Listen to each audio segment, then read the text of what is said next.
లో స్లైసర్స్ ఎట్లా యాడ్ చేయాలో తెలుసుకుందాం మన ఎక్స్‌పెన్స్ ట్రాకర్‌కు.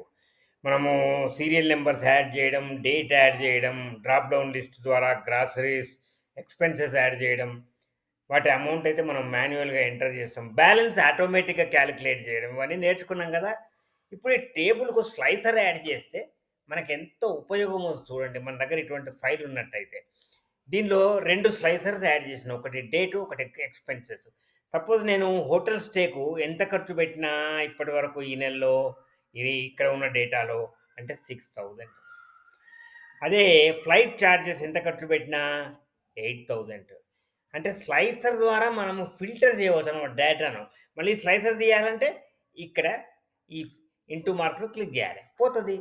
వచ్చేస్తది డేటా బాక్స్. మరి ఈ స్లైసర్ ఎట్లా యాడ్ చేయాలి? మనం ఏం చేయాలంటే ఈ రిబ్బన్‌లో right side first insert command ట్యాబ్‌ని క్లిక్ చేయాలి. తర్వాత ఈ రిబ్బన్‌లో ఇటు రైట్ సైడ్‌కి వెళ్ళినట్టయితే ఇక్కడ స్లైసర్ అని ఉన్నది. ఈ కమాండ్ బటన్‌ని మీరు క్లిక్ చేయాలి. చేసినప్పుడు ఇక్కడ అడుగుతది మనను.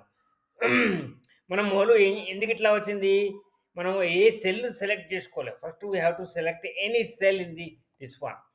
Then you click slicer. స్లైసర్‌ని క్లిక్ చేయాలి. ఇప్పుడు వచ్చినయి చూసారా ఇన్ని రకాలలో స్లైసర్స్ యాడ్ చేసుకోవచ్చు.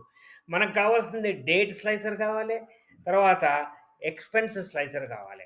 ఇప్పుడు ఓకే క్లిక్ చేస్తే 2 స్లైసర్స్ వచ్చేసినాయి.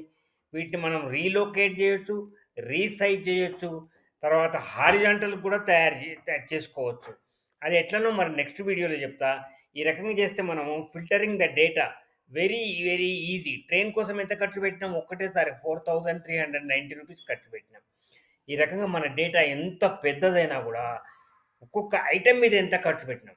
ఇక్కడ 19థ్ నాడు మనం క్లిక్ చేస్తే, 19థ్ నాడు ఇది ఈ ఫిల్టర్‌ని తీసేసి 19థ్ నాడు మనం క్లిక్ చేస్తే డేట్ వైస్‌గా మనకు ఇప్పుడు 18థ్ క్లిక్ చేస్తా. చూసారా అన్ని 18 డేట్సే వచ్చినాయి డేటా. అంటే 18థ్ నాడు పెట్టిన ఖర్చు. ఇప్పుడు 19థ్ క్లిక్ చేస్తా. అన్నీ 19థ్ వస్తాయి. Date wise, item wise. ఈ రకంగా మనం స్లైసర్స్ యాడ్ చేసుకోవచ్చు.